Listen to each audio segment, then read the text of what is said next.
Phone tapping కేసులో SIT విచారణకి హాజరు కాబోతున్నారు మాజీ మంత్రి కేటీఆర్. అయితే కేటీఆర్ కింద సాయంత్రం నోటీసులు జారీ అయ్యాయి. ఈరోజు ఉదయం 11 గంటలకి పోలీస్ స్టేషన్ ఎదుట జూబ్లీహిల్స్ పోలీస్ స్టేషన్ ఎదుట హాజరు కావాల్సిందిగా ఆ నోటీసులు పేర్కొన్నారు. మీకు ఆర్టీవీ స్క్రీన్ పై నోటీసు కూడా చూపిస్తున్నాను. సో ఉదయం 9 గంటలకి ఇప్పుడు తెలంగాణ భవన్కి కేటీఆర్ రాబోతున్నారు. 10 గంటలకి మీడియాతో మాట్లాడతారు కేటీఆర్. అనంతరం సిట్ ఆఫీస్కి బయలుదేరతారు. ఇక కేటీఆర్ విచారణతో బీఆర్ఎస్ శ్రేణుల్లో ఆందోళన వ్యక్తమవుతోంది. హైదరాబాద్లో హై టెన్షన్ వాతావరణం నెలకొంది. కేటీఆర్ విచారణ సందర్భంగా ముందస్తుగా బీఆర్ఎస్ పార్టీ నేతల్ని, విద్యార్థి సంఘాల నేతల్ని బీఆర్ఎస్వి నేతలు అరెస్ట్ చేస్తున్నారు. సో బీఆర్ఎస్వి రాష్ట్ర కార్యదర్శి జంగయ్యని అరెస్ట్ చేశారు. అర్ధరాత్రి హాస్టల్కు వచ్చి విద్యార్థులను అరెస్ట్ చేశారు పోలీసులు. ఇప్పటికే హరీష్ రావును విచారించే సిట్ అధికారులు ఇప్పుడు కేటీఆర్ను విచారించబోతున్నారు. మరి కేటీఆర్ విచారణలో ఎటువంటి సిచ్యువేషన్ ఉంటుందో చూడాలి. సో మీకు నోటీస్ కనబడుతోంది. ఆ నోటీసులో పేర్కొన్నట్టుగా and whereas during the course of investigation under the crime number. So పైన మీకు క్రైమ్ నెంబర్ ఇచ్చారు. దాని తర్వాత ఈ కోర్స్ ఆఫ్ ఇన్వెస్టిగేషన్లో మీకు కూడా దీనికి సంబంధించి కొన్ని ఫ్యాక్ట్స్ తెలుసు, నిజాలు తెలుసు అన్నట్టుగా తెలిసింది మాకు. సో మీరు పర్సనల్గా వచ్చి మిమ్మల్ని కూడా ఎగ్జామినేషన్ చేయాలనుకుంటున్నాం కాబట్టి పర్సనల్గా వచ్చి ఆ ఎగ్జామినేషన్ ఎదుర్కోండి అన్నట్టుగా దీంట్లో మెన్షన్ చేశారు. 11 గంటలకి assistant commissioner of police Jubilee Hills Hyderabad దగ్గర మీ ఎగ్జామినేషన్ ఉంటుంది, మీ ఇన్వెస్టిగేషన్ ఉంటుంది. ఒకవేళ కనుక మీరు సరైన పద్ధతిలో లాఫుల్గా మీరు కనుక దీన్ని ఎగ్జిక్యూట్ చేయకపోతే మీరు డెఫినెట్గా ఇటు చట్టరీత్యా చర్యలు తీసుకోబడతాయని కూడా దీంట్లో మెన్షన్ చేశారు. So P Venkatagiri assistant commissioner of police Jubilee Hills division Hyderabad ఆయన నుంచి వచ్చినటువంటి నోటీస్ ఇది. సో ప్రజెంట్ కేటీఆర్ మరి కాసేపట్లోనే తెలంగాణ భవన్కి చేరుకుంటారు. తెలంగాణ భవన్కి వచ్చి ఆయన కార్యకర్తలతో మాట్లాడతారు. అక్కడ మీడియాతో మాట్లాడిన తర్వాత తిరిగి అక్కడి నుంచి మళ్ళీ ఆయన జూబ్లీహిల్స్ పిఎస్ వైపుగా సిట్ కార్యాలయం చేరుకునే అవకాశం కనబడుతోంది. సో ఒకసారి అరెస్ట్ సంబంధించి విజువల్ చూద్దాం. ఎక్కడికక్కడ హైదరాబాద్ వ్యాప్తంగా బీఆర్ఎస్ పార్టీ నేతల్ని, నాయకుల్ని అరెస్ట్ చేయడం కొనసాగుతోంది. బీఆర్ఎస్ పార్టీ విద్యార్థి సంఘాలని, యువజన నాయకుల్ని, బీఆర్ఎస్ పార్టీకి సంబంధించిన గత ప్రభుత్వంలో కీలకంగా వ్యవహరించిన నాయకుల్ని, మాజీ కార్పొరేషన్ చైర్మన్ అందరూ కూడా ఎక్కడెక్కడ అరెస్ట్ అవుతున్నారు. ఈరోజు కేటీఆర్, మొన్న హరీష్ రావు, ఈరోజు కేటీఆర్ వరుస విచారణ కొనసాగుతున్నాయి. ఇక ఈ రోజు కేటీఆర్ విచారణ తర్వాత నెక్స్ట్ ఎవరు ఉండబోతున్నారు చూడాలి. ఒకసారి హైదరాబాద్ వ్యాప్తంగా ఎటువంటి అరెస్ట్ల పర్వం కొనసాగుతుంది ఆ విజువల్ చూద్దాం.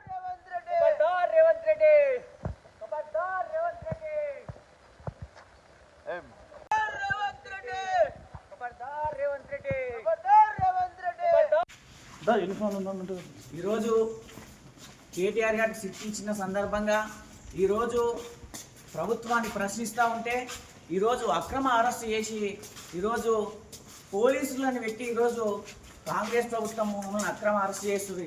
మేము తీవ్రంగా ఖండిస్తున్నాం. వెంటనే కేటీఆర్ గారికి ఇచ్చినటువంటి సిట్టును వెంటనే తీసుకోవాలి.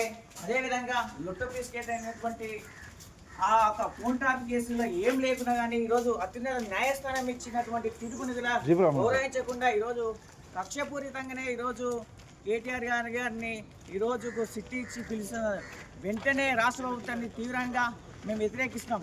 అదేవిధంగా ఈరోజు రాష్ట్ర ప్రభుత్వం ఇచ్చినటువంటి హామీల పైన ఎక్కడెక్కడ ప్రశ్నిస్తూ ఉంటే ఈరోజు 4 గ్యారంటీలు 420 హామీల పైన ఎక్కడెక్కడ మేము ప్రశ్నిస్తూ ఉన్నాం.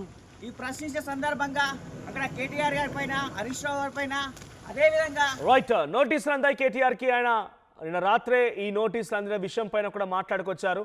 సో ఈరోజు 11 గంటలకి విచారణకు హాజరవుతాను కూడా చెప్పుకొచ్చారు ఆయన. సో తెలంగాణ భవన్కి మరి కాసేపట్లో చేరుకోబోతున్నారు కేటీఆర్. అయితే నేను నోటీసులు అందిన తర్వాత కేటీఆర్ కొంత ఆగ్రహానికి గురయ్యారు. ఆయన ప్రభుత్వం పైన, సిట్ అధికారుల పైన రెచ్చిపోయారు. ఒకసారి నేను ఏం మాట్లాడారో చూద్దాం. హరీష్ రావు గారి మీద కుట్ర, ఎవరో ఒక ఆయన సిద్దిపేటలో ఆయన మీద రాజకీయ ప్రత్యర్థిగా ఉన్న ఆయనతోని కేసు పెట్టించారు. పెట్టిస్తే హరీష్ రావు గారు న్యాయస్థానాన్ని ఆశ్రయించినారు. హైకోర్టు పోయినారు. హైకోర్టు కొట్టేసింది. కొట్టేస్తే ముఖ్యమంత్రి గారు ఆయన ఆరాటం ఎట్లాంటిదంటే హరీష్ రావు గారిని జైలుకు పంపాలని సుప్రీంకోర్టుకు పంపించినాడు ఈ కేసును. హైకోర్టు కొట్టిస్తే ప్రభుత్వ పైసలతోని, ప్రభుత్వమే పెద్ద పెద్ద న్యాయవాదులు గంటకు ₹1 తీసుకునే న్యాయవాదులను పెట్టి ప్రజల పైసలతోని సుప్రీంకోర్టుకు పోయినాడు. సుప్రీంకోర్టు కూడా కొట్టేసింది. అయినా నీకు సిగ్గు రాలేదా? ఈ కేసులో ఏం లేదు, విచారణార్హం కాదు ఈ కేసు అని, ఈ ఫోన్ ట్యాపింగ్లో పసలేదు హరీష్ రావు గారి మీద అని చెప్పి సుప్రీంకోర్టు కొట్టేసినాక కూడా, సుప్రీంకోర్టు కంటే కూడా నీ సిట్టు, నీ చిట్టి పెద్దదా? హరీష్ రావు గారి మీద కుట్ర, ఎవరో ఒక ఆయన సిద్దిపేటలో ఆయన మీద రాజకీయ ప్రత్యర్థిగా ఉన్న ఆయనతోని కేసు పెట్టించారు. సో గతంలో సిట్ అధికారులు సిట్ ఏర్పాటు చేసినప్పుడు రాజకీయ ప్రమేయాన్ని ఎప్పుడు టచ్ చేయలేదు. కేవలం అధికారులు ఎవరున్నారు, ప్రభాకర్ రావు ఏంటి, శ్రవణ్ రావు ఏంటి, తర్వాత రాధాకిషన్ రావు ఏంటి, గట్టుమల్లి ఎవరు, ప్రణీత్ రావు ఎవరు, అందరూ కూడా తిరుపతయ్య, ఇలాంటి వాళ్ళని మాత్రమే విచారించి వాళ్ళ స్టేట్మెంట్ రికార్డు చేసుకున్నారు. పలువురు రిమాండ్కి తరలించారు. వరుస రిమాండ్లు కొనసాగాయి. కొన్నేళ్ల పాటుగా జైలు జీవితం కట్టిన వారంతా కూడా బెయిల్పై బయటకు వచ్చారు. రకరకాల తిరుగుతూనే ఉన్నారు. ఇప్పుడు మరోసారి సిట్ ఏర్పడింది. సిట్ అధికారుల్లో అటు సజ్జనార్ నేతృత్వంలోని ఈ సిట్ రాజకీయ ప్రమేయాన్ని నిగ్గు తేల్చబోతోంది. గతంలోనే పంజాగుట్ట పోలీస్ స్టేషన్లో హరీష్ రావు పైన కేసు నమోదైంది. చక్రధర్ అనేటువంటి ఒక వ్యక్తి ఇచ్చినటువంటి ఫిర్యాదు ఆధారితంగా, సిద్దిపేటకు సంబంధించిన రాజకీయ నాయకుడు ఆయన, సో ఆయన ఇచ్చినటువంటి ఫిర్యాదు ఆధారితంగా పంజాగుట్ట పోలీసులు కేసు నమోదు చేశారు. అయితే దీన్ని ఛాలెంజ్ చేస్తూ హైకోర్టుకు వెళ్లారు హరీష్ రావు. ఒకసారి విచారించినట్టు కూడా ఉన్నారు. సో ఆయన హైకోర్టు వెళ్ళడంతో హైకోర్టులో కూడా ఇటు పోలీసు ఎవరైతే కేసు నమోదు చేశారో నిరూపించలేకపోయారు ఆయన పైనటువంటి ఆరోపణని. సో దాంతో హైకోర్టు ఆ కేసును కొట్టేసిన తర్వాత సుప్రీంకోర్టుకి వెళ్ళారు. సుప్రీంకోర్టుకి ఎవరు పిటిషనర్ వెళ్ళారు, చక్రధర్ అనేటువంటి వ్యక్తి వెళ్ళడంతో అక్కడ కూడా ఈ కేసుకు సంబంధించిన సరైన ఆధారాలు సమర్పించకపోవడంతో అక్కడ కొట్టిపారేయడం జరిగింది. ఆ తర్వాత నిన్న సజ్జనా ట్వీట్ చేసిన అంశం ఏంటంటే, అదే క్రైమ్లో మేము ఇన్వెస్టిగేషన్ చేస్తామని చెప్పి పిలిచాము, ఇన్వెస్టిగేషన్ చేశాము, ఆయన కేసుని కొట్టివేశారు కానీ ఇన్వెస్టిగేషన్ చేయకూడదు అనేది ఎక్కడ కూడా సుప్రీంకోర్టు ఆర్డర్లో మెన్షన్ చేయలేదు కాబట్టి ఇన్వెస్టిగేషన్ చేశాము. ఆయన వచ్చారు, ఆ తర్వాత తన కుమారుడు ఏదో విమాన ప్రయాణం ఉందని చెప్పడంతో వదిలేశామని చెప్పనంగా సజ్జనా ట్వీట్ చేశారు. మరి రోజు కేటీఆర్ వస్తున్నారు. మరి కేటీఆర్ని ఈ కేసులు ఎలా లింకప్ చేస్తారు అధికారులు, లేకపోతే మొన్న హరీష్ రావు విచారణలో కూడా సెన్సేషనల్గా ఆర్టీ కూడా చెప్పుకొచ్చే ప్రయత్నం చేసింది. ఏకంగా హరీష్ రావు ఫోన్ కూడా ట్యాప్ అయింది చూడండి అని చెప్పి హరీష్ రావు ముందు ఆధారాలు పెట్టారట సిట్ అధికారులు. నీ ఫోన్ కూడా ట్యాప్ అయిన చూసుకో అని చెప్పి 2018లో ఆయన ఫోన్ ట్యాప్ అయిన వివరాన్ని కూడా అటు సిట్ అధికారులు హరీష్ రావు ముందు పెట్టారట. మరి రోజు కేటీఆర్ విచారించబోతున్న నేపథ్యంలో కేటీఆర్ బాధితుడవుతాడా నిందితుడవుతాడా చూడాలి. మా ప్రతినిధి మధు ఉన్నారు ఫోన్ లైన్లో. మధు, సో కేటీఆర్ విచారణకు హాజరు కాబోతున్న నేపథ్యంలో ఎటువంటి ఉత్కంఠ రేపుతోంది బీఆర్ఎస్ పార్టీ శ్రేణుల్లో, బీఆర్ఎస్ పార్టీ నాయకులు ఎటువంటి ఆందోళన వ్యక్తమవుతోంది, అప్డేట్స్ ఏంటి? ఎగ్జాక్ట్లీ కేటీఆర్ వర్కింగ్ ప్రెసిడెంట్ నిన్న నోటీసులు అందుకున్నారు ఆయన తరఫు నుంచి లీగల్ సెల్. సో నిన్న సిరిసిల్లలో ఉన్నారు. కేటీఆర్ పర్యటనలో భాగంగా నోటీసులు అందుకోవడంతో ఖచ్చితంగా హాజరవుతానని చెప్పారు. కేవలం కాంగ్రెస్ పార్టీకి సంబంధించినటువంటి అవినీతి ఆరోపణలు బయటికి తీసుకొస్తున్నందుకే ఆధారాలతో సిట్ పేరుతో మరొకసారి హైడ్రామా చేస్తా ఉన్నారు. అసలు హైకోర్టు సుప్రీంకోర్టు కన్నా హరీష్ రావు పైన కావాలనే సిట్ నోటీసులు ఇచ్చి విచారించే ప్రయత్నం చేస్తా ఉన్నారు, జైలుకు పంపే ప్రయత్నం చేస్తా ఉన్నారు అనేటువంటి స్టేట్మెంట్ చేస్తారు. అయితే నిన్నటి వరకు కేటీఆర్ పేరు వినిపించలేదు. సడన్ గా నిన్న కేటీఆర్ కు నోటీసులు రావడంతో పెద్ద ఎత్తున మరొకసారి చర్చ కొనసాగుతుంది. ఇది సీక్వెన్స్ గా ఈసారి పెద్ద తలకాయలందరినీ విచారించనున్నారు. గతంలో వచ్చినటువంటి ఆరోపణల విషయాల్లో ఒకటి ఇప్పుడు హరీష్ రావు, నెక్స్ట్ కేటీఆర్, తర్వాత చివరగా కేసీఆర్ కూడా విచారించడం అనేటువంటి వార్తలు వినిపిస్తా ఉన్నాయి.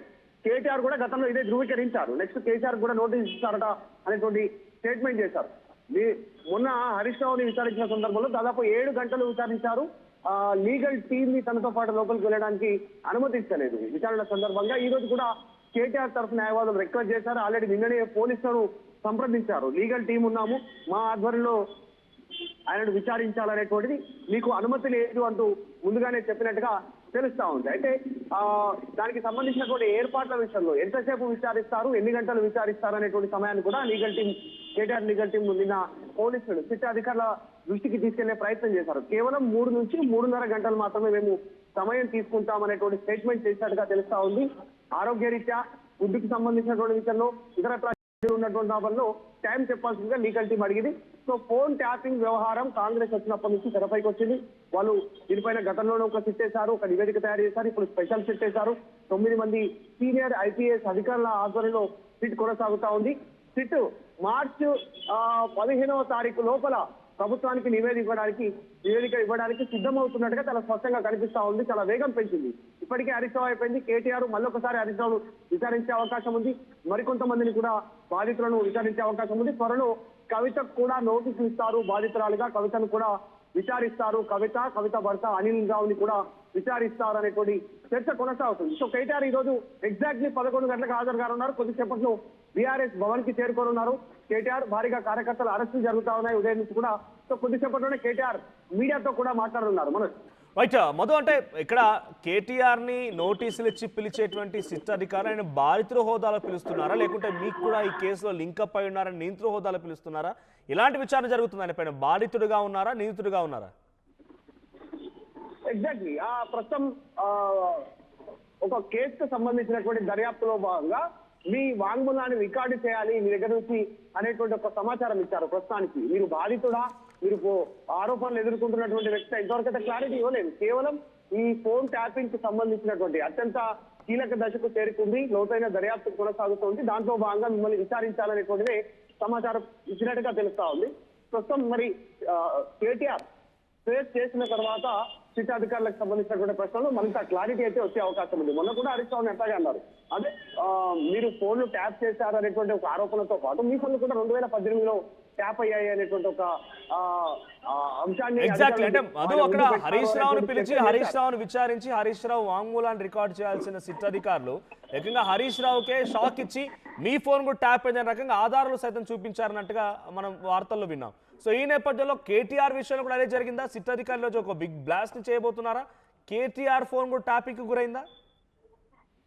అంటే ఇట్లాంటి సమాచారం లేదు ప్రస్తుతానికి. మొన్న 2018లో హరీష్ రావు ఫోన్ ట్యాప్ అయింది అనేటువంటి వార్తలు వినిపించాయి. జనరల్ గా సాధారణంగా విచారణ కొనసాగుతున్న సందర్భంలో అధికారులు ఎవరు బయటికి ఇట్లాంటి విషయాలు అధికారికంగా చెప్పరు. కానీ కొన్ని వార్తా కథనాలను బట్టి బయట ప్రచారం జరుగుతోంది. కాంగ్రెస్ పార్టీ నాయకులు కూడా అదే ఉటంకిస్తా ఉన్నారు.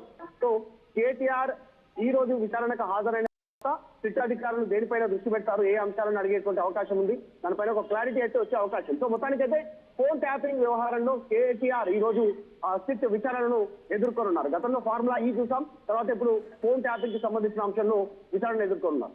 Right, thank you Madhu. So మొత్తంగా గతంలో ఆయన ఫార్ములా ఈ రేస్ వ్యవహారంలో ఏసీబీ దగ్గర 2 సార్లు, ఈడీ దగ్గర 2 సార్లు విచారణకు ఎదుర్కొన్నారు. ఆయన పలుమార్లు విచారణ అక్కడ జరిగింది. ఆ తర్వాత ఇప్పుడు ఫోన్ ట్యాపింగ్ వ్యవహారంలో మొదటిసారిగా కేటీఆర్ విచారించబోతున్నారు.